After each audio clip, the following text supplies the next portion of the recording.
It's going to be a touchback. Jaguars going to get the ball at the 25-yard line. Do I have time to pee for the D? Do the Tom Grossi thing? I'm going to do it. If I miss a play, I miss a play. But I got to pee, and I want to pee for the D.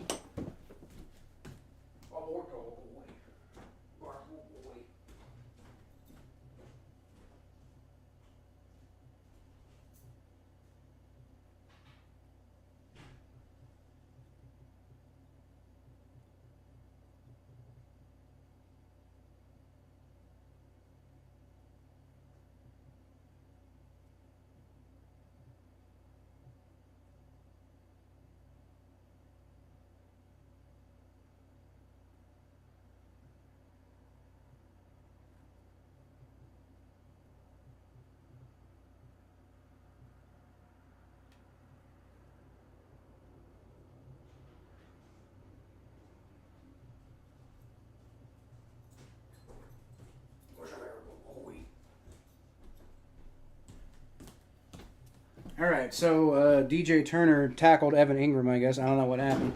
It was a first down, though. So great play, second play, though, there by the Bengals defense.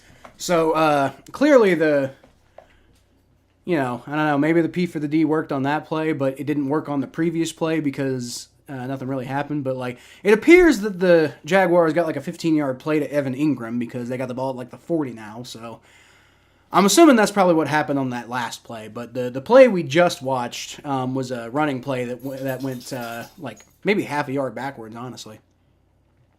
It's a good play by the defense. Come on, defense. You got to step up here. Have some damn pride, please. Trevor Lawrence, shotgun snap. He's going to look around, and he tries to run upwards, and he avoids getting a sack, but he only gets 2 yards. So that's a good play right there. There's a flag on the play, though. Can we get a holding? Can we get a holding on the Jaguars? It's on the defense. Fuck. Damn it. Illegal contact on DJ Turner. Damn it. What do you do? Can we at least? I'm not saying it's incorrect, but can we get a replay? Can we get a replay? I'd like to see. I'm not saying he didn't do it. I just want to see a replay. Let's see. Zay Jones. Technically, I guess. Yeah, I was a little too far downfield. It is a penalty. Okay. All right, Trevor Lawrence sort of fakes a handoff. Not really, or a pitch rather. And he's got just Zay Jones wide fucking open. God damn it, defense. Are we doing this now? Are we just giving up? Is this what we're doing now? We're just giving up because, a bad thing happened, so, now we can't play football anymore? God damn it, defense. And this is why I have no faith, because the fucking defense just lets explosive... They are I want to see the stat... Well, I can see the stats, actually. Look those stats up as far as, explosive plays go.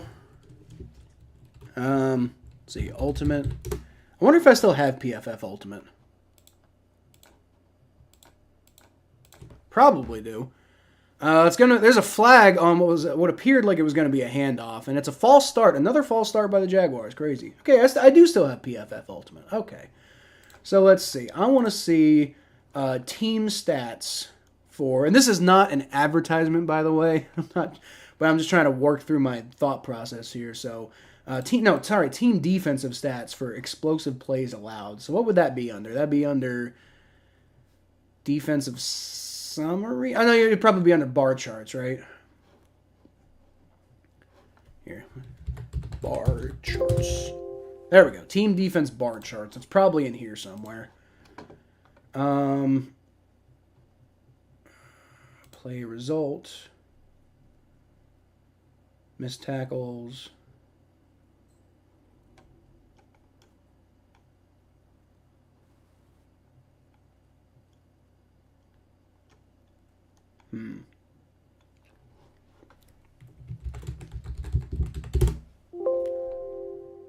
That's not working. We'll figure it out. Was an explosive play like more than 10 yards? Is that what an explosive play is technically defined as? First and 15 anyway, so it's going to be a end around, actually, to Calvin Ridley. And Mike Hilton does a... Ooh, DJ Turner! Bro! Oh, he just fucked him up, dude. Ooh, clean hit, but he fucked him up. What a hit. 2nd and 16. Jesus, DJ Turner. He's been having some big hits today, too. Man, he was not nice. Dude, he just plowed into him. Calvin Ridley, rest in peace, my guy. Ooh. Okay, I would really like to see... Okay, hold on. Trevor Lawrence, shotgun snap. He's going to throw it short, and I think they're just giving up on the drive. I don't know. Maybe not. Because it was 2nd and 16. Now it's going to be 3rd and, 13, maybe. Derek Carr's nickname is the Empty Yards Emperor. Why? Kyle, you saw I read team stats yesterday. No, I didn't. I didn't see that, Mikey. Did not see that. Had to block another troll. Well, that's unfortunate. Hey, Thomas T Star, my buddy. For all y'all who were, if y'all are still watching from the Grossi raid earlier, Thomas, he's my co-host for the Battle of Ohio podcast. So go give him some love too. He's got his own channel. And Trevor Lawrence gets sacked. And is it a fumble? It is a fumble, but I think the Jaguars recovered again.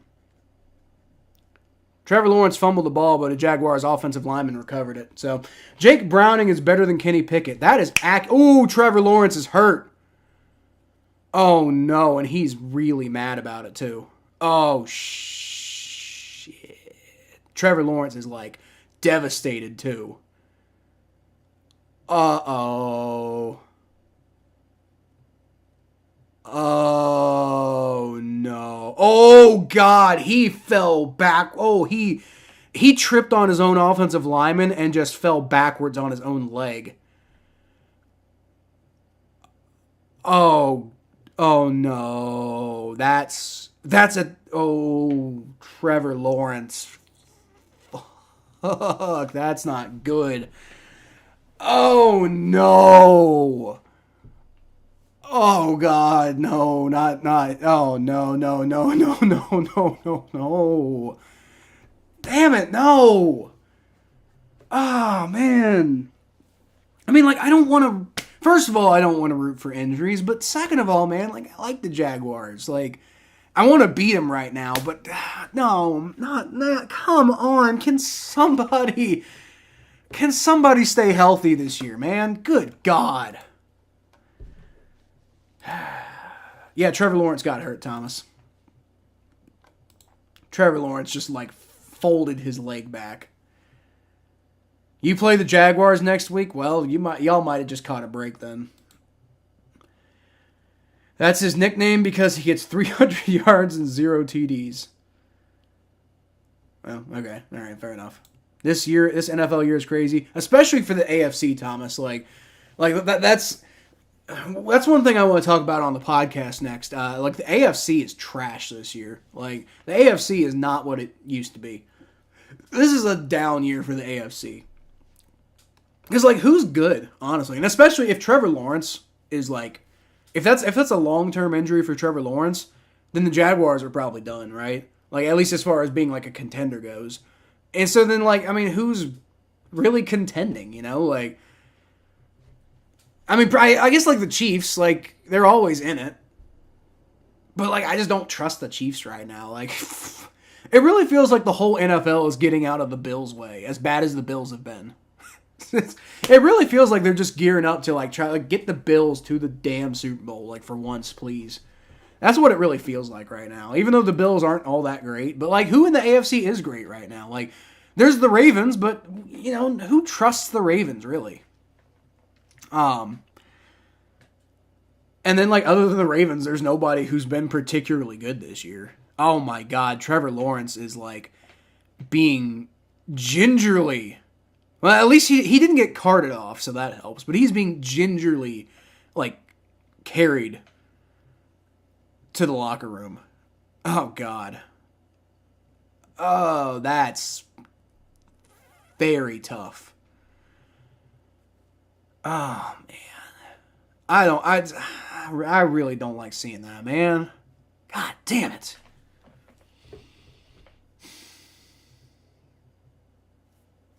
That sucks so bad, man. Brandon McManus field goes up, and that's... Oh, he missed it! He missed it! Brandon McManus missed it! Well, all right, that's good for the Bengals. So, yeah, it's really hard to get excited right now, man, after watching that happen to Trevor Lawrence. God, I hope he's okay. I really do. Like, you know, I never, first of all, you don't root for injuries, period. But, like, man, I really like Trevor Lawrence, too. Like, and I like the Jaguars. So that hurts. That hurts to watch. Like, you know, I want to beat the Jaguars, but not that way, man. I don't want to beat the Jaguars that way. If we do, then I'll take the win, but damn it. Damn it. Yep, the Bengals get the ball at the 38-yard line, which is good for the Bengals. Jake Browning's going to throw it to Tyler Boyd, who catches it for a 7-yard pickup. There you go. There you go. I'll get back into the game here in a second, guys. I'm still kind of reeling from Trevor Lawrence going out. I like the Green Kitties too, y'all. I hate that for the Jaguars. I hate that for the Jaguars. Oh, man. Who is their backup quarterback? Isn't Chad Henne? He used to be with Jaguars, and now he's with the Chiefs, I think. All right, it's going to be a handoff to Joe Mixon, who keeps those legs moving but can't complete it. Picks up 2 yards, 2 of the 3 needed, so it's going to be 3rd and 1. So come on, offense. 3 out of 4 quarterbacks, and you know we'll see about Lamar, man. It's a dangerous year for quarterbacks. Like Joe Burrow, Kenny Pickett, Lamar Jackson. Not Lamar Jackson. That was a slip. Fucking y'all's quarterback, Deshaun Watson, Trevor Lawrence, Kyler Murray got hurt earlier this year, man. Like, dude, all these quarterbacks just getting hurt. Daniel Jones got hurt. Like, nobody's safe. Joe Flacco's better. All right, it's going to be a fake handoff, and Jake Browning's going to spill out to the right, and he's going to pick up a first down. And he actually gets loose down to the 40, 35, down to about the 31-yard line. Nice little run there by Jake Browning. Nice little run there. Nice little maneuvering there by Jake Browning. You love to see it. You know, I know you mentioned this on our show, but quarterbacks, not good. What? Can you explain that? I don't know what you mean by quarterbacks not good, Mikey. Like, what quarterbacks aren't good? There's a lot of quarterbacks who aren't good. Lamar Jackson is healthy somehow. Yeah, well, I don't want to wish this on anybody, but probably a matter of time with him, the way he plays. And the way he gets hurt every year, I think, is the main thing. Bengals, I think, false started. Shit. Watch that Saints game. I didn't watch it. I watched Mikey and David react to it. I didn't really watch it, though. Y'all had a good comeback on a good team. By the way, Kyle, if you hit the link on our chat, you can join. You can talk about anything. We mean the link on the chat. Like on your chat? I mean, I talk on your chat all the time, Mikey. Chad Henne retired. Oh, did he? Yeah, well, yeah, Chad Henne's gone then. Joe Flacco's better than Kenny. Yeah, probably. Kenny Pickett's terrible. Joe Mixon takes the handoff, and that's going to be like a 4-yard pickup on 1st and 15, so that didn't do much of anything. Jake Browning looks good. Dude, Jake Browning does look good. Jake Browning looks legit. Jake Browning looks like the Bengals got a guy, I think, a backup quarterback. Jake Browning's a solid backup quarterback. He plays a lot. Like, a lot of this reminds me of watching Joe Burrow. Obviously, he's not Joe Burrow. He's not as good as Joe Burrow, but he can replicate similar what you get out of Joe Burrow. And if the rest of the team can step up, you can win football games. So, yeah, Jake Browning. I'm building some belief in Jake Browning. I really am. All right, is that another false start?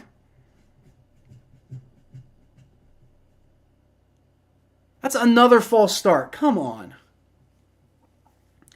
Offense just trying to give this game right back to the Jaguars.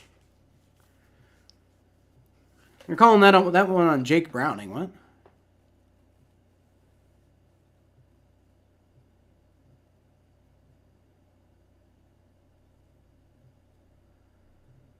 I think they got the snap wrong, or they communicated the snap wrong or something like that. I don't know. Because Jake Browning's mad at the offensive line, but they called it on Jake Browning. And he did like move his foot unnecessarily. So, all right, shotgun snap, a successful one. And that's just a free blitz on Jake Browning. And, oh, man, Jaguars get the sack. So it's going to be third down after all that. Third and long. So you're really just kind of like hoping to get back in field goal range now. Yeah, Josh Allen screaming off the edge. And nobody was supposed to block him. Like, was that, I don't know. Like, I mean, like, technically, like, the closest blocker there was Orlando Brown, but it looks like his scheme was to go, like, to go to somebody else, so, that's weird. Like, are they doing a zone blocking scheme, or are they doing a man blocking scheme? Because it looked like Orlando Brown was doing a man block there. Like, you'd think if that was his zone, then he'd be, like, taking on Josh Allen. Weird to me, I don't know. I don't know whose fault that is. I have a feeling they were doing man blocking there, which is not what the Bengals scheme is designed around. So, weird. 3rd and 22. Like I said, I think you're really just trying to get back in field goal range here. You know, salvage something from this abysmal, like, falling apart of the offense, frankly. You got 2:37 left in the game, by the way. So if you can get a field goal and you can play some defense, then maybe you can pull off a win here. But you got to get back in field goal range.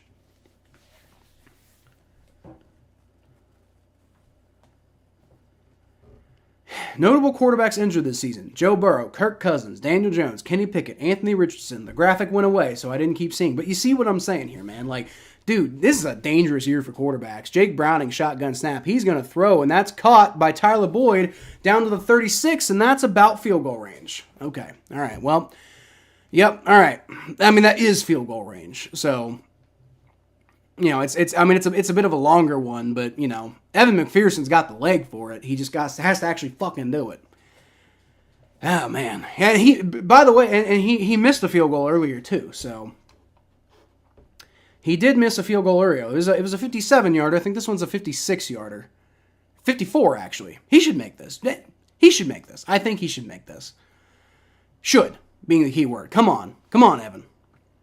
Please, Evan. Please, please, please, please, please. Kick is up, and it's going to go wide. Nope, it comes in. That's good. There you go. Bengals take the lead. Let's go. So the Bengals are the one to get the 31. Can the defense hold? That's going to be big here. Can the defense hold? Don't let up any points. Don't let up any points. If you do, then let them get a quick field goal. You know, but if like, you know, I guess here's the thing. If you're on defense, try to get off the field quickly. You know, like, if they get a field goal, that's bad. But if you have plenty of time left on the clock, the offense is moving enough, you feel like they can go get a field goal. So, and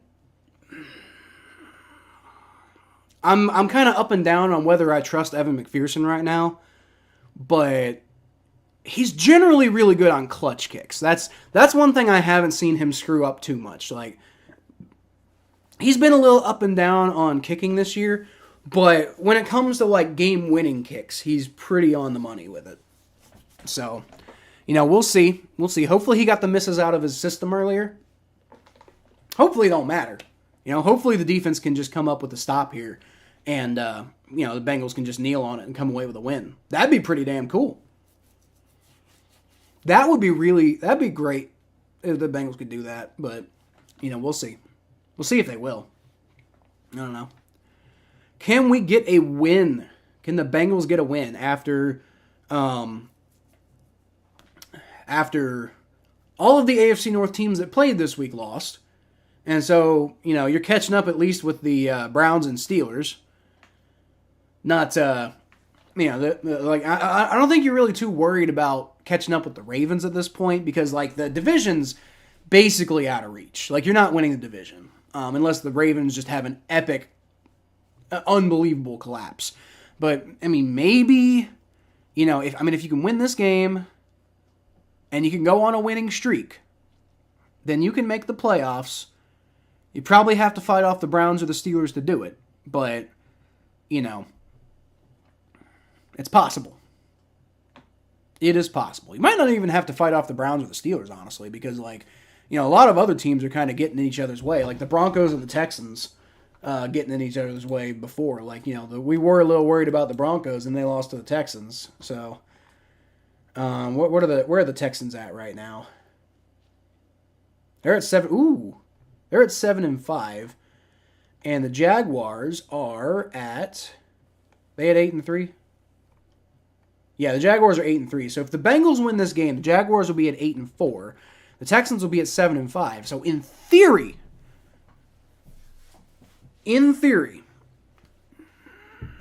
now this would be kind of crazy. You'd have to have basically a Jaguars collapse, which could happen. But if the Bengals win this game, then maybe they can beat out the Jaguars for a playoff spot. That would require an epic Jaguars collapse, but you never know. The StreamYard link, okay. Oh, you mean physically come on and talk on your show? Okay, you've mentioned that before.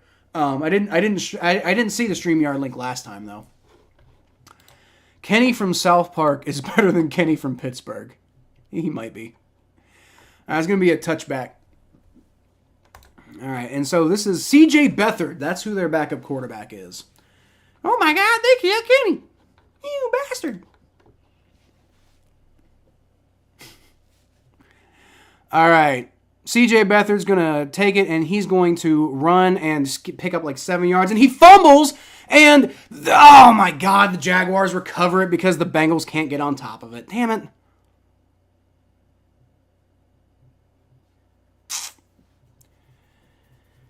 Heads up, boys. Heads up. Get your heads up.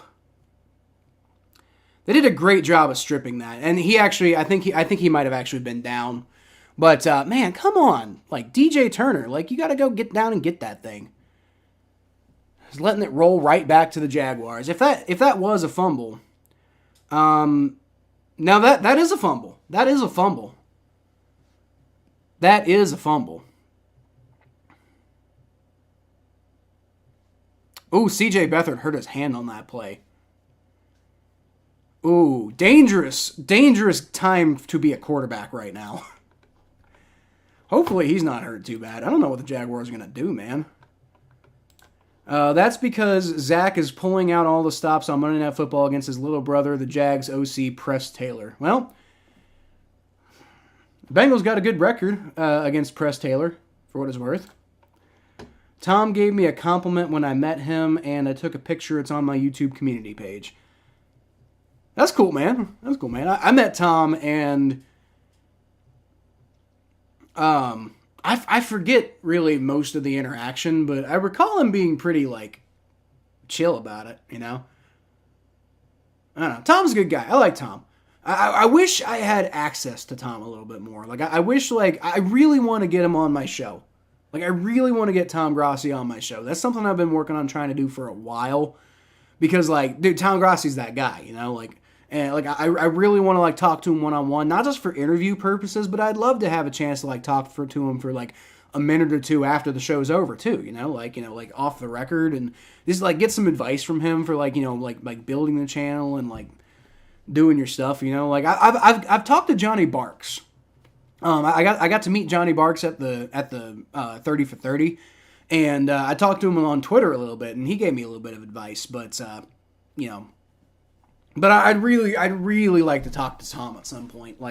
Tom I feel like Tom's a wealth of knowledge that I could just really learn a lot from. I would love to get a chance to talk to Tom like that. I'd love to interview him. That'd be really cool. Derek Carr got hurt 3 times. That sucks, Mikey. Derek Carr gets hurt a lot. Derek Carr is pretty injury prone, to be honest with you. Quarterbacks need to do what Tua did, take jiu-jitsu, and boom, healthy and an MVP candidate. Yeah, well, he hasn't gotten any concussions this year, thank God. One more concussion, though, and Tua I thought Tua should have retired already, to be honest with you. It's always the top of the chat. I must have not seen it, Mikey. I'm sorry. Tom said he liked my energy. I like your energy too, Mikey. You got good energy. I like Mikey Saints fan for life. Good guy. Good guy. Great guy, even. All right. CJ Beathard, it is, what is it? 2nd and 1. All right. Well, no pressure. He's going to go for it deep. And, hey, that's pass interference. Let's get some pass interference, man. That was... DJ Turner was going for the interception, and Zay Jones just, like, mugging him the whole time. That was hella pass interference. Come on. What are we doing? You call it you call it for the softest little tap on a wide receiver, but, like, if the wide receiver's committing pass interference, that's fine. He can mug him, do whatever. That was pass interference, bro. Come on. 3rd and 1. 3rd and 1. Good pass rush there, but it doesn't matter because they threw it to the tight end. Because they did the thing. You know, they threw it to the fucking tight end. 1st down. I'm the most passionate young Saints fan you'll find. That's why they call me Hurricane Mike. Yeah, you're pretty passionate, Mikey. You get wild. CJ Beathard takes a shotgun snap. He's going to throw short to Evan Ingram because they don't cover tight ends. All right? There's like a 6-yard pickup on 1st down because they don't cover tight ends. The Jaguars are content to just like let this clock run and try to tie the game too. They're not even trying to get a touchdown. All right, it's going to be a short pass to ETN, and he's just got a lane, 25-20, field goal range, easy. I think they got him out of bounds, though, so that stops the clock. Damn it, defense! I'm sick and tired of this fucking defense just, like, collapsing in all of the fucking... They can't do a damn thing in the clutch. I hate it. I fucking hate it, man.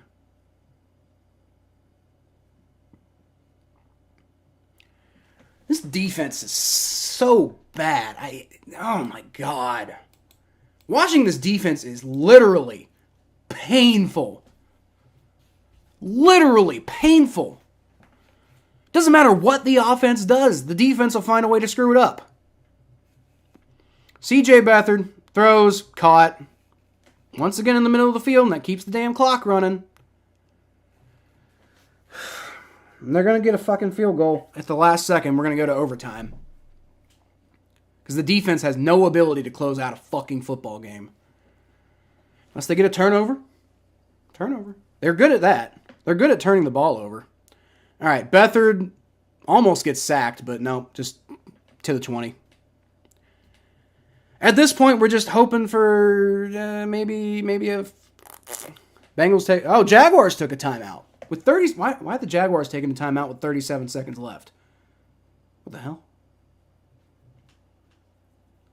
It's really confusing. All right, 3rd and 3. I am really confused. Why did they take a timeout?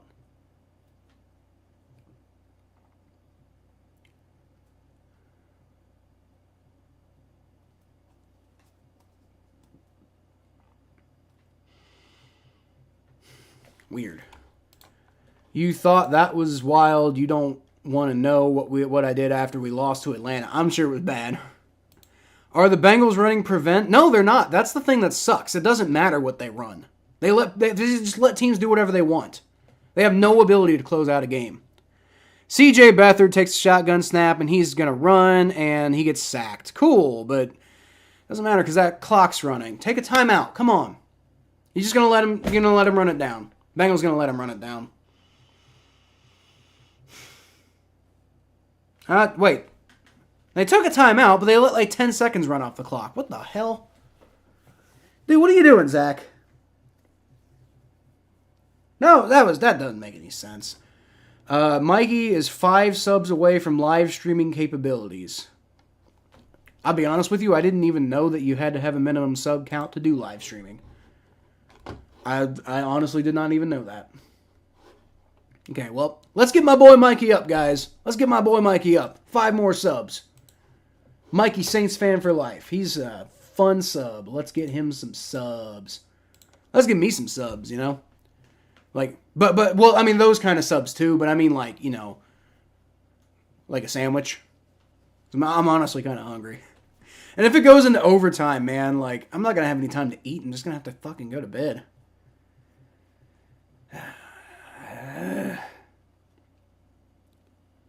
30 seconds. Oh, okay. So, Stupid Seal asks why just let the clock run and put some pressure on the kicker. Oh, you're asking why they took a timeout? I think it's good that they took a timeout. Turns out the clock operator forgot to let it go.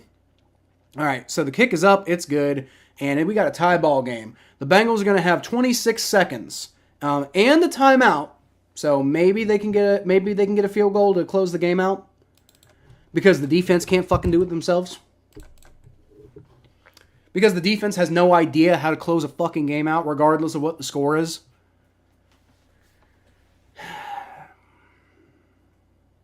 You're letting C.J. Beathard come out, and it doesn't matter if it's Trevor Lawrence or, you know, fucking Lamar Jackson or C.J. Beathard or, you know, Tyler Huntley. Like, it doesn't matter who the quarterback is. It doesn't matter who the personnel is. The defense has no ability to close out a game. This is... it's a trash defense is what it is, frankly. It's trash. It's shit. It's terrible. Due to Zach taking that time out, Zach can't ice the kicker. Talk about a dumb decision. What does icing the kicker really do, Jay? There's actually a lot of NFL kickers out there who say that they like it when they get iced because it gives them more time to kind of, you know, like, you know, do their process and angle the wind and everything like that. So, like, I think kickers, ever since, like, you know, like that was a big Bill Cowher thing back in the day, right? Icing the kicker. But I think, like, I mean, that's like a 30-year-old concept at this point. I think kickers for decades at this point have been, like, if you're going to train to be a kicker, then you train to be iced. You know, like you expect to be iced at times and you prepare for that. So I don't think icing the kicker even does anything anymore. Like, that's something that they did back in, like, the 90s and the early 2000s that kind of worked, but it hasn't really been effective for years. I don't care if they ice the kicker. I don't want them to. I don't give a shit they ice the kicker. All right, 26 seconds left. Bengals got the ball 1st and 10. It's going to be a handoff to Joe Mixon. He's got a nice little run lane there. All right, down to the 43-yard line. Let's go. 18, 17, 16. Bengals take a timeout. I don't know why you're running the ball like that, but maybe you're just trying to see if something happens. I don't know. All right, 1st and 10. Well, that was a pretty good run play, so if you can get like a 20-yard pass out of bounds. Oh, they did take... Okay, so the clock operator just keeps not realizing that Zac Taylor took a timeout. So Zach is being much better with these timeouts than the clock operator thinks that he is. I don't know. All right, well, that was a pretty good play. So Mixon got it down to the 40... Looks like about the 43-yard line. So give it about 20 more yards, and that's, you know... Well, no... I'd say give it about 15 more yards and you're attempting a field goal, you know? Especially with no time left on the clock. Jake Browning looking around. He's going to throw it short to Joe Mixon, and Mixon is going to break out of a tackle, get out of bounds. Let's go. And he didn't get much on the... do much with it, but he got out of bounds. Got like 3 yards. All right, 12 seconds left. 12 seconds left. That play took 8 seconds. So if you're trying to do something, you can't take 8 seconds per play. You just can't do it. 2nd and 7. You're, still probably way too far for a field goal attempt. But, like, honestly, with, like, maybe you just fucking try. I don't know. From the 46, Jake Browning, shotgun snap. He throws Tanner Hudson, who hurdles a man, but then he gets tackled. All right, well, that's pretty much going to be the end of the half. He tried to get out of bounds, couldn't do it. Well, whatever. Whatever. Get the ball back at 1st and halftime and go get a touchdown. That's the thing to do. All right, well, we are going to overtime, folks.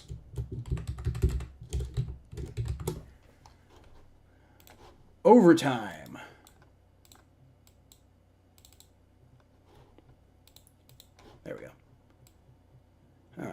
31-31. Who saw 31-31 coming with Jake Browning at quarterback? And honestly, it's just such a microcosm of this NFL season that this game is going to end up with Jake Browning squaring off against C.J. Beathard.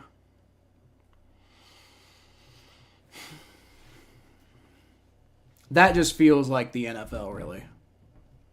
Is that A.J. McCarron taking the coin flip? What the hell?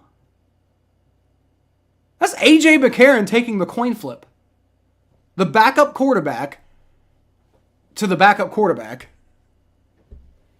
who hasn't been a member of the Cincinnati Bengals in any real capacity since 2015 is taking the coin toss like he's a captain or something.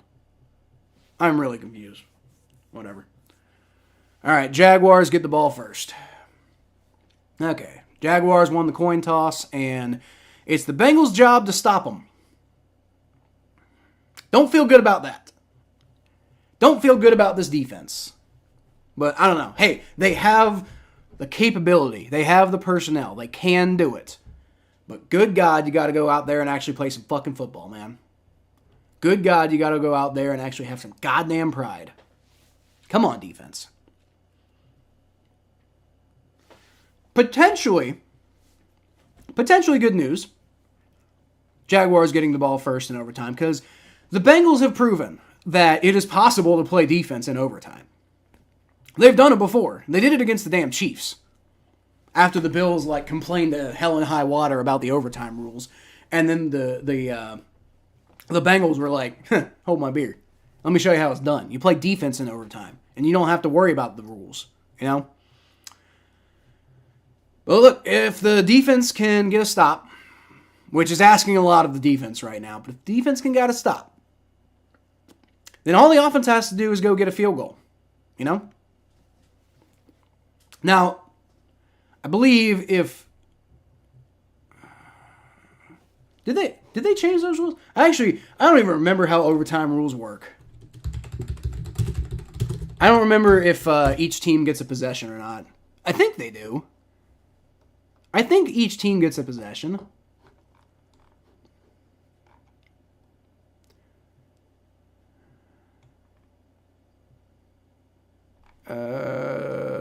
The end of regulation, the referee will toss a coin to determine who gets it. No more than 10-minute period. Sudden death play, where the game ends on any score. Continues until a winner is determined. Wait, what? Oh, wait. Each team must possess. Okay, so the Bengals will get a chance to to do something anyway. So actually, now that the overtime rules are what they are, it's actually preferable. It's actually preferable to get the ball second, because if you can play some defense, then you can guarantee yourself a win with a field goal. But you can't really do that if you get the ball first, because you have to go get a field goal. Then you don't know if the defense is going to do it or not. But I think the Bengals lost the coin toss, but I'd say they probably got the more desirable outcome there. I played my cousin in Madden a couple years ago and won 92-85. Good God. All right, Beathard to shotgun snap, throws short to Evan Ingram, who, tight ends. He only gets a yard, but he should have been tackled for a 4-yard loss. But Bengals and tight ends, bro. I played Madden against my dad, and I had Justin Tucker run for a first down on a fake field goal. Of course you did, Mikey. Both teams now have backup quarterbacks in. It's true. It's true. It's evened up now. Evened up. The Bengals defense has to play defense. But it's really possible. Kenny G is better than... Yeah, I think so, Thomas. I think that's accurate.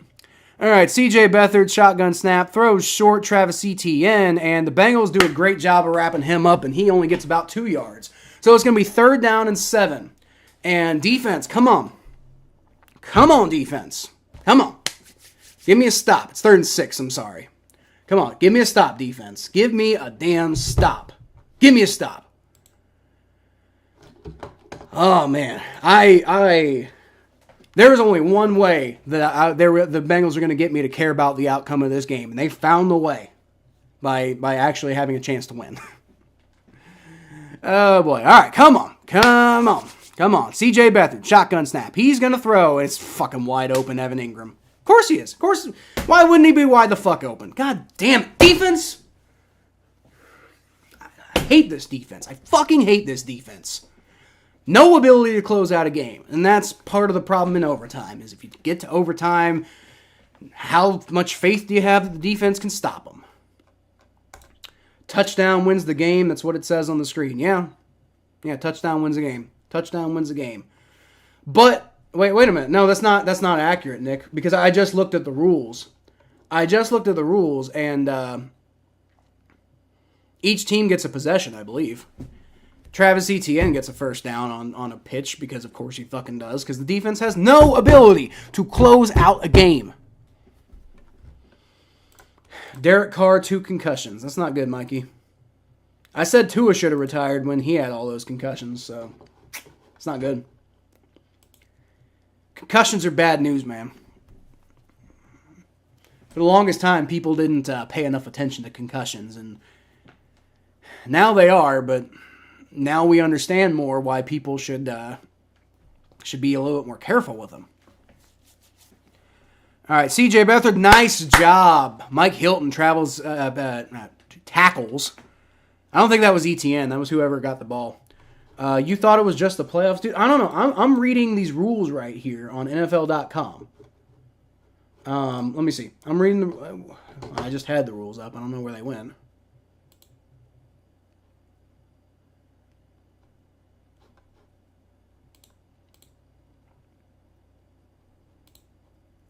I just had the rules up. I don't know. We're hopefully we don't have to find out. CJ Beathard throws, and it's caught by Zay Jones for about half the distance to the first down marker. You're watching it live, and it says Jaguars touchdown wins game. Okay, I understand what you're saying, Nick. I'm just saying what I read. And first of all, I'm watching live too. Like I'm watching live too. All I'm telling you is what it said on NFL.com. But maybe I read it wrong. I could have read it wrong. I'm sorry if I did. Yeah, I do see that right now. It does say touchdown wins game, but maybe it is just for the playoffs, but I didn't read that part. All right, CJ Beathard, 3rd and 7, looking around. Good pressure, but they let him get free, and he's going to throw it deep. And, oh my God, he caught that. There's a flag, though. What's the flag? Please tell me. Please, for the love of God, tell me that's on the Jaguars. Please, for the love of God, let this be on the Jaguars. On the Jaguars. Jaguars. Holding on the offense. There you go. 3rd down. There you go. Push him back. Anton Harrison. Holding call. I don't give a shit if it was holding or not. I don't care. Push him back. Winning by technicality, I'll take it. We got Jake Browning at quarterback, y'all. Who I like. Who's a good quarterback. But, we need all the help we can get. I'm not going to lie. We need all the damn help we can get. What a catch, though, honestly, by Calvin Ridley. Or is that Calvin Ridley? I think it's Calvin Ridley. Yeah, Calvin Ridley. What a catch by Calvin Ridley. But luckily, the holding call. Luckily, there was a holding call there. Bengals got bailed out. Not going to lie. I don't even know if there was holding or not on the play. They didn't really show it. All right, it's going to be a short dump off to Calvin Ridley, and the Bengals do a great job of holding him down. He goes backwards, and wow. All right, so the Jaguars going to have to punt. Defense finally comes through. Dude, this is the thing about the Bengals defense. This is the thing about the Bengals defense that just pisses me off to no end. It's just like they play like shit all game. And then they find a way to do something interesting at the end. And, oh, good God. It's all good, man. I just don't want you disappointed. I came here because I'm going for the Bengals. Let's go, Nick. All right, but the Jaguars are going to have to punt now. So I believe a field goal wins the game, if I recall correctly. Bengals can win this game with a field goal. All right, Charlie Jones. You know what? You're right, Nick. I just remember that is the rule. That is the rule. So, like, if the opposing team gets a field goal, then you get another chance. But a touchdown, wins in sudden death. Now next score wins. Let's go get a field goal, Bengals. Let's go win via technicality. The Bengals is worse than Kenny Pickett. What do you mean the Bengals are worse than Kenny Pickett? I don't think that's accurate. Well, they lost to Kenny Pickett, so maybe they are. I don't know. They sure did look like it on that one drive, though. 85 yards. Man. All right, Browning's going to hand the ball off to Joe Mixon, who gets a bit of an edge. Can't really do a whole lot with it, though. Picks up about 2 yards. Okay. I think the dogs might need to go potty real quick. Hurry up. Bark, he's going to go for the O. Bark, the good boy's going to go for the O. Unless he has to poop. I actually don't know what he has to do. Whatever. Either way, it's not going to help the defense.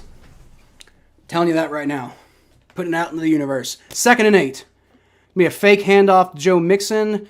Browning's got all day to throw. And Chase bobbles it. Comes up with it, though. There you go. Chase did not have the sure hands on that, but he came down with it. So that is going to be a first down for the Cincinnati Bengals. And they might pull this off, y'all. Oh, man, they might pull this off. Boy, they might pull this off. That's going to have them down to the 48-yard line, too. That ball never hit the ground. That ball never hit the ground.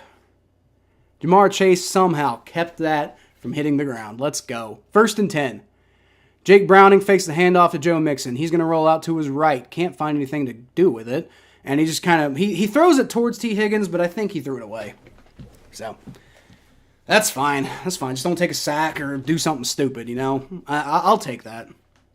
I'll take that. Live to fight another day. And you really only need a field goal. Don't even fight that hard for a touchdown, you know. Like, I mean, if you got an opening for it, go get the touchdown, you know. If you got an opening for it, go get the damn touchdown, for sure. No question about it. Go get the touchdown if you got the opening for it. But don't force it, you know. Field goal wins the game. Do you care about anything other than winning the game? Because I don't. Jake Browning shotgun snap, and they just brought a ton of pressure. Joe Mixon catches the ball and breaks about 2 tackles to pick up 1 yard. Okay.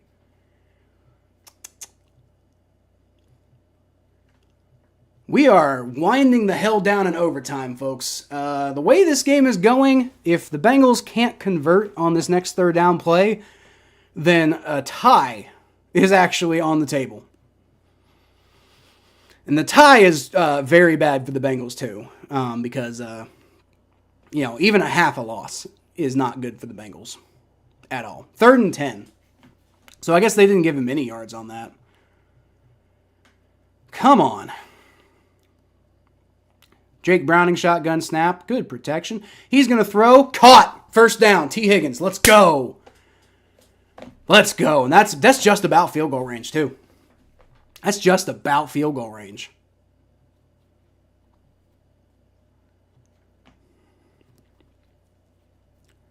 Yep. T. Higgins. Great throw by Jake Browning. Maybe not the best throw by Jake Browning, but it was where it needed to be. And T. Higgins does a great job to go up there and get it. He had a great break on that route, too. Way to get open, T. All right, 1st and 10. 1st and 10 from the 42-ish yard line. All right, Browning. Shotgun snap, hands the ball off to Chase Brown, who is going to get a little bit of an edge, get it about to the 40-yard line. Picks up 2. My heart should not be beating this much for a Jake Browning-led Bengals team, guys. It should not. There's no reason on earth I should be this stressed out about a Jake Browning-led football team. Man, if they beat the 8-3 Jaguars, then you know what? I'm not saying, playoffs. I ain't saying that, but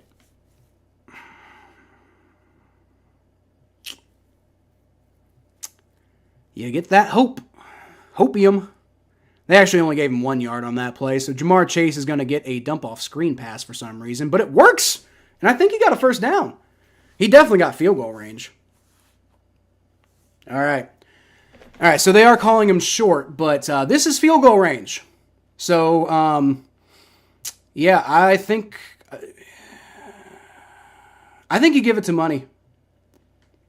To Evan. I got to call him Evan, because I've been calling him Evan, and he's been doing better. So maybe that's the issue. I don't know.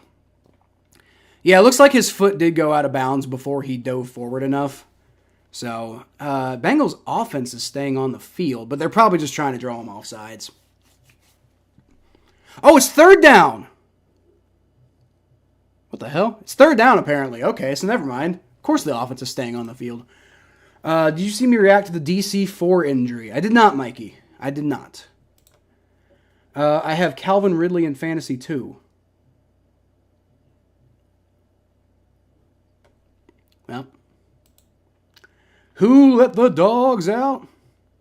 Oh, hey, I don't think he was out of bounds. I don't think he was out of bounds. And he wasn't out of bounds there either. I think that's a first down. I think that's a first down. Pelicans are winning. Yeah, I hope the Pelicans win, Mikey. I don't give a shit about the NBA, but I hope the Pelicans win. Until they bring the Sonics back. When they bring the Sonics back, I will care about the NBA. But until they do, I don't. Field goal doesn't win the game anymore, right? I thought it's whoever scored a TD or most points with time expired. No, Richard, so what it is a TD, a touchdown wins it. If you get a touchdown on the first drive, then you win it. But if the... Good God. Hold on, my dog's woofing at something. Hey, get in here. Get in. Get in. Inside. I don't know what you're barking at me. Quit it. Cut it out. Inside. Come on. Bark at this time of night. Crazy dogs. Come here. Come here. Come here. Up. Alright, up. Come say hi to the people. Come say hi to the people. Oh, it's a bark salami. Oh, it's a bark salami. Yes, she is. It's a very bark salami. Yes, it is. Bork, come here. I don't think Bork's gonna up, so you can't see Bork, but, well, you know what? Here. See the pups. See the pups. Oh, it's a good Bork. Oh, it's a good Bork. And Bork. And this Bork. Yes, it's a good Bork and a bark. Yes, a very good boys. Yes. Okay. Alright, the ruling on the field is he was short, and, I don't know. I think the ruling on the field helped. Bork, you want to come in? You want to come in? Because I need to shut the door. Dude, make up your mind. Come on. Inside. In. Come on. Alright, you know what? You guys are impossible. If you're not going to come in, though, I got to shut you out because I need that door closed. Alright. You know, okay. Out. I'll be out in a second. Game's almost over, boys. I'll be out in a little bit.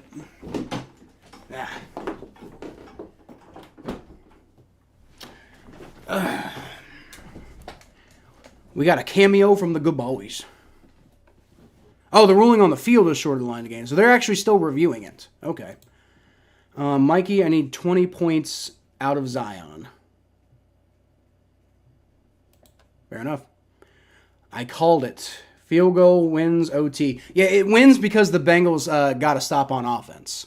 That's why it wins it. Had the Bengals got the ball first, though, a field goal doesn't. So a field goal can't win it on the first drive. But if you get a defensive stop, a field goal can win it. And the Bengals did get a defensive stop. They got that clutch defense. The clutch defense actually showed up. All right. So what's the call on the field? I think they confirmed it. Because nobody's really moving or anything. 3rd and 1. Oh, they might have moved the marker. So I think they gave him an extra yard, but they didn't give him a first down. Interesting. All right, well, 3rd and 1. And here's the thing. They're in field goal range now. So if you get a first down, great. If not, Evan McPherson can make that field goal. That's a very makeable field goal. They got the ball at the 33-yard line. So, I mean, he can do that. He can definitely do that. Now, you don't want to leave it up to chance like that, but even if you don't get a first down here, you can still win the game. So, this is, for posterity, more or less. Just hand the ball off to Joe Mixon, see if he can get it like that. And that is what they're going to do. And Mixon does get the first down. There you go. Let's go. First down, Bengals. All right, yep. Keep running that clock. So theoretically, you can if you keep that clock moving, if you keep getting first downs, then what you can do is you can at the very least make it so that the Jaguars don't have a chance to go down and get a field goal of their own. Just keep that clock moving. Keep that clock moving, and worst case scenario, come out of this with a tie. Now, tie doesn't help. Tie isn't good. Tie. We need to win if we want to make the playoffs. If there's any hope of that happening, we need a win. A tie doesn't really help. All right, Mixon, handoff, nothing. Yep. Okay, and this is probably going to take it down to the 2-minute warning. 2-minute warning. All right. There it is. 2 minutes left to go, folks. Bengals got 1 timeout. Jaguars got 2. And it really doesn't matter. You know, it really doesn't matter how many timeouts the Bengals have because they're probably going to run the clock down as much as they can, take a field goal, and the only time remaining left on the clock will be whatever the Jaguars have, right? So the Bengals probably aren't going to get another possession. So it really probably doesn't matter how many timeouts they have. And they're not going to stop the clock. I mean, maybe they stop the clock with like 1 second left in overtime to get like we're either going to win it or we're going to tie. I mean, a tie would be interesting for like streaming purposes, but like for Bengals purposes, a tie is as good as a loss. Like if they don't win this game, then they basically have to be perfect the rest of the year. Because they'll be at 5-7, or they'd be at 5-6-1. So, like, here's the thing. I think 9-7-1 is probably, well, no, actually 9-7-1 might make the playoffs. Although then again, maybe there's a good chance that it won't too. So I don't know. I'll have to look into it. You know what? I could probably just do that right now while we're waiting.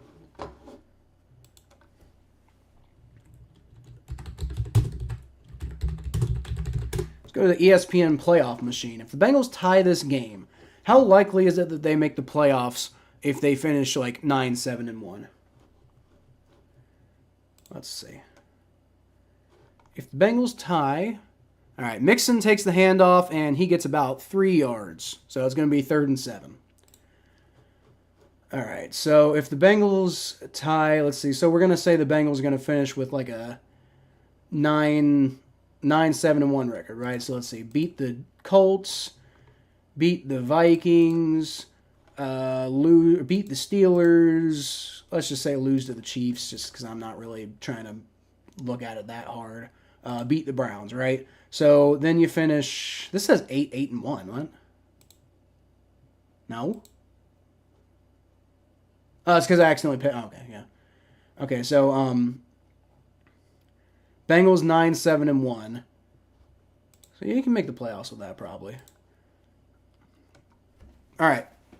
From the 29-yard line on 3rd and 8. Come on, Bengals. Going to be a handoff to Mixon, and he goes basically nowhere with that. Jaguars going to probably take their last time out here, I think. So it's going to be 1:50 left, and Evan McPherson has a chance to win the football game with his leg here. Now, it's no gimme, but it's not an unmakeable field goal by any means. This is going to be like a 48-yard attempt, 49, something like that. So should be able to make it, but close only counts in horseshoes and hand grenades. All right, so Steelers probably win that game. Browns, Jaguars. Probably the Jaguars are going to win that game, right? Dolphins. All right. Oh, hold on. Okay, 48-yard field goal attempt. This is for the win. On 4th and 9. Kick is up, and it's got the accuracy. It's got the distance. It's good. Bengals win. Let's go, baby. I want to shout. I really do. Oh, there's a fucking flag. What's the fucking flag? What the hell is the flag? Please be on the Jaguars. For the love of God, be on the Jaguars. Please. For the love of God, be on the Bengals are walking on the field, so probably on the Jaguars. Okay, they wave the flag off. Bengals win. Hoo-day. Hoo-day, baby. Hoo-day. Let's go. Y'all beat the Steelers. Well, we can beat the Steelers. We've got to actually do it, though. At least your dog is alive. I'm sorry, Mikey. Zion has 8 right now. Who bought the dog in? I brought the dog in. Dogs are barking outside. I can't have that happening at like 11:44 at night. I got neighbors, man. All right, well, the Bengals are going to come away with the win. Jake Browning. They did it. I didn't think they could do it, especially after the way that Steelers game went, right? But boy, they pulled it off. And I got to update the score, right? Yeah. 34-31. Final. Bengals take down the Jacksonville Jaguars. The first time all year that I actually picked the Bengals to lose. Both in my prediction here and also on the Battle of Ohio podcast. First time all year I picked them to lose like that. And they go and win. After that embarrassment against the Steelers. After that embarrassment against the Steelers, man. And here's the thing. Like, they beat the Jaguars. Jaguars might be the hardest team remaining on their schedule. They really might be. I said the Browns on the Battle of Ohio podcast, but that's before I saw what happened against the damn...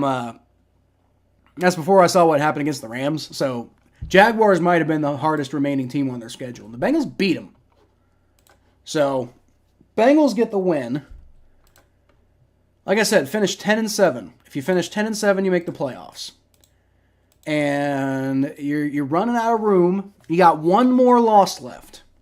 So who you got left? You got the Colts next week. Got to beat the Colts. Got the Vikings the following week. Got to beat the Vikings. I mean, that you could probably afford to lose that game because it's an NFC team, but yeah, just for the sake of momentum, you really got to beat the Vikings. Steelers must win. The Steelers are a must win. If you don't beat the Steelers, I don't know if you make the playoffs even at 10-7, honestly.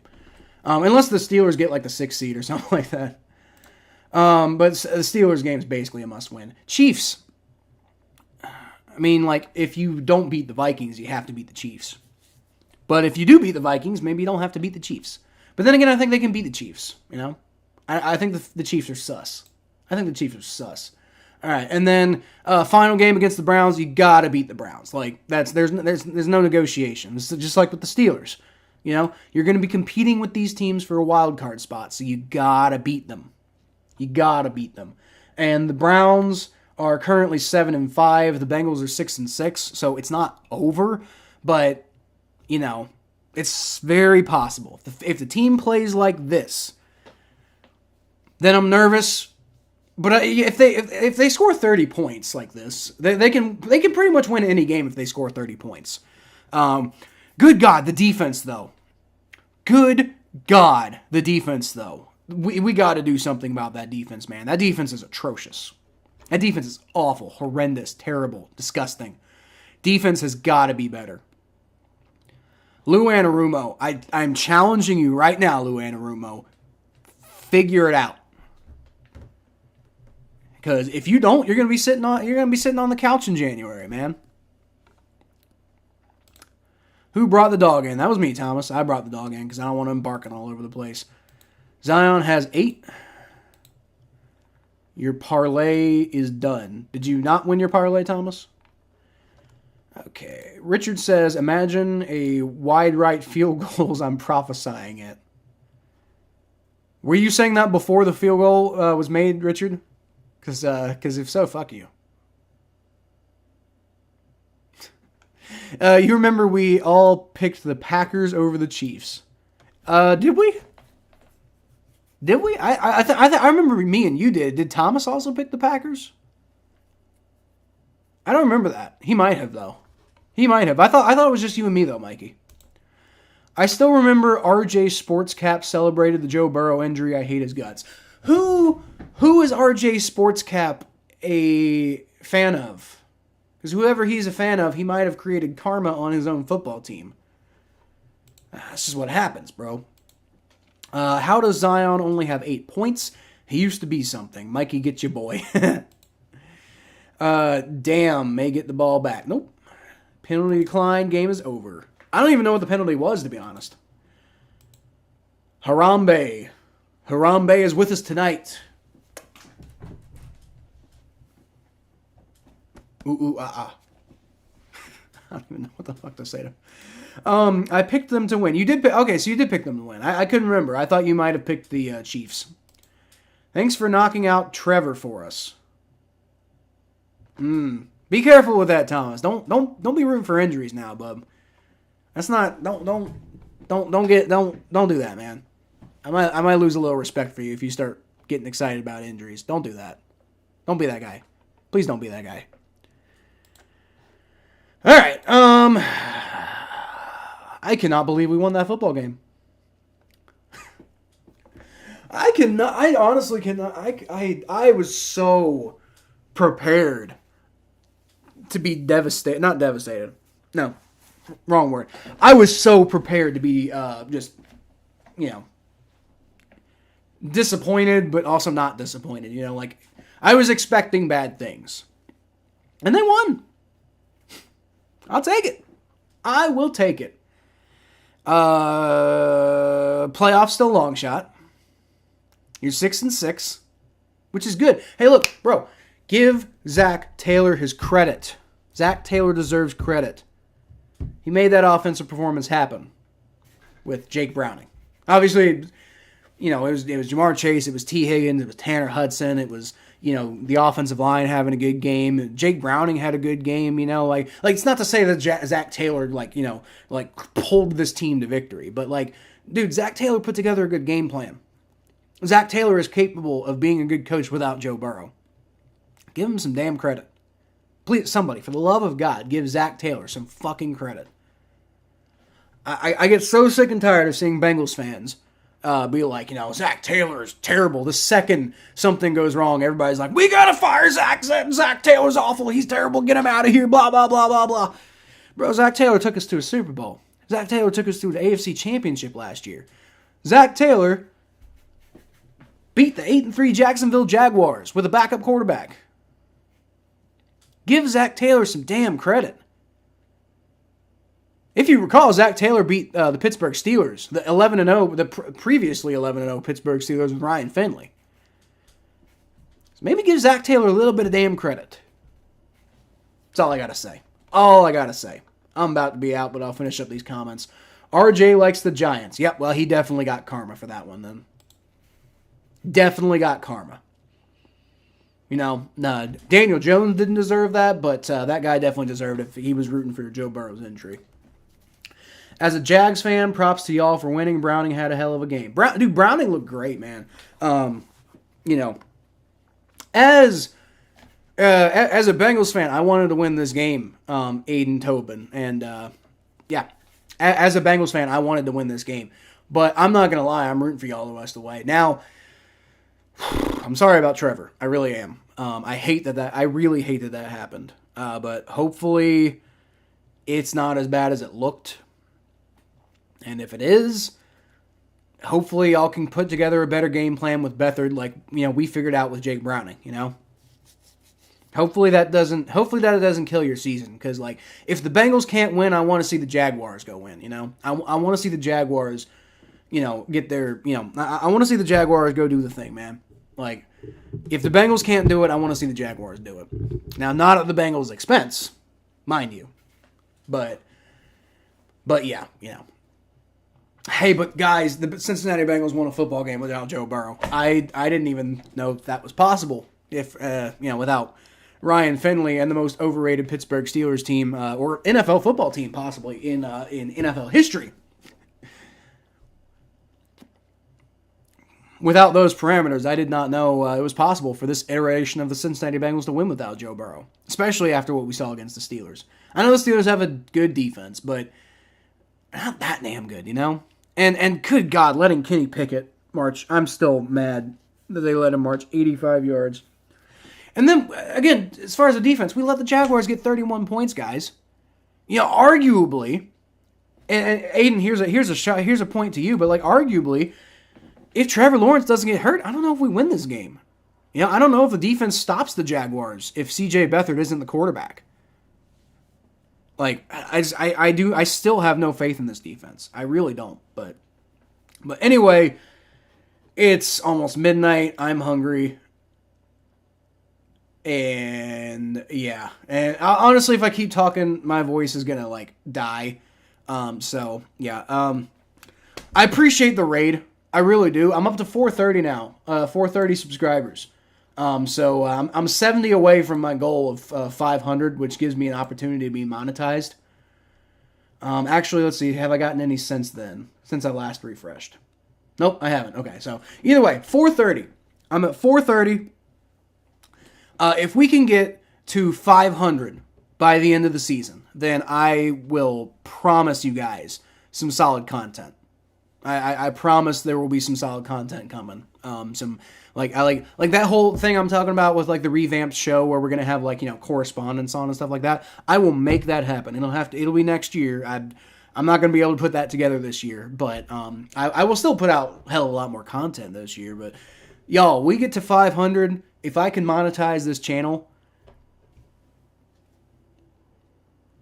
then I'll give y'all that. I will give y'all that. We'll do the correspondence series. I'll create that. I'll make it. I don't even know if anybody's watching it anymore at this point, but if anybody goes back and watches it later, give me to 500. Give me to 500. Let me monetize, and I promise you guys I will do my part. I'll give you the correspondence series. So, and also, if we get to that point, I've got some, merch ideas and stuff. So, I mean, when we can really start taking this channel off. Y'all help me out with that. All right. So, that's all I got for tonight, though. So, for anybody who is still watching, y'all can always catch more of what I do at Kyle Phelps92 on Twitter and on TikTok. Twitter and TikTok. Facebook.com/the Phelps. Butt Fumble Sports. It's a channel that I do. It's a channel that I do video editing for, but I also do some content creation as well. I do a fantasy football series for them, so you can, at least you won't see me, but you'll hear my voice.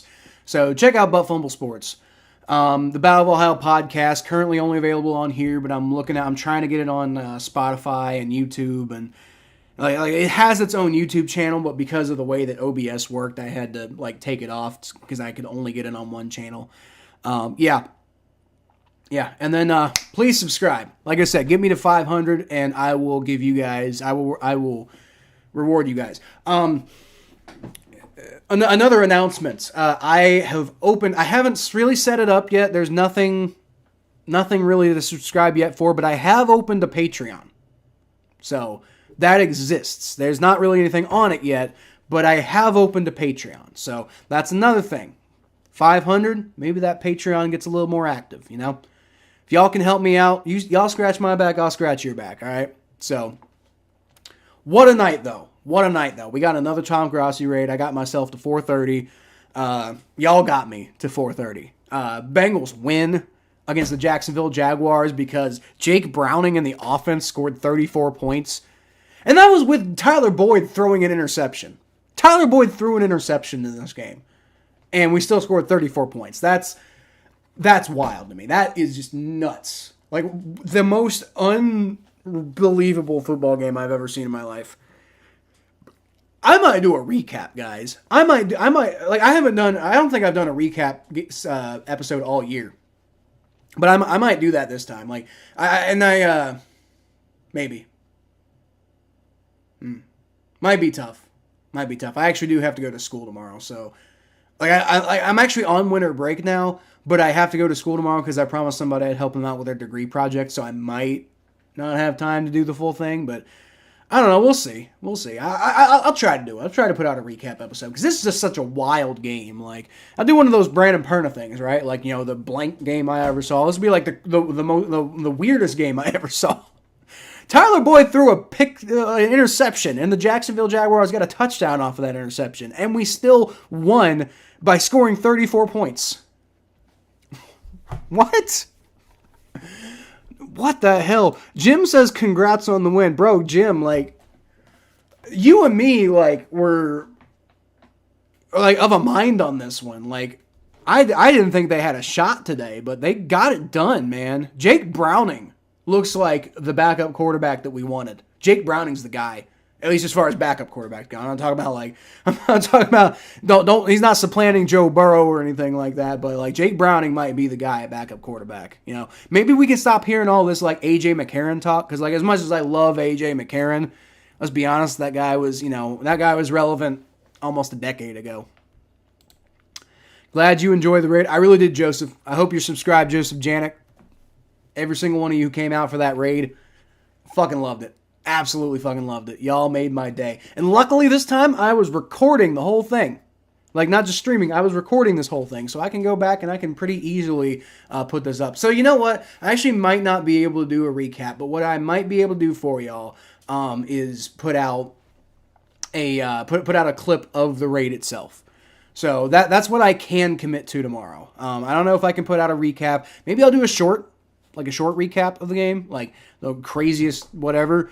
But because I will have time to work, I just won't have time to work at home where all of my like stuff is. So like I don't have any way to record on my laptop. I can edit on my laptop, but I can't record on my laptop.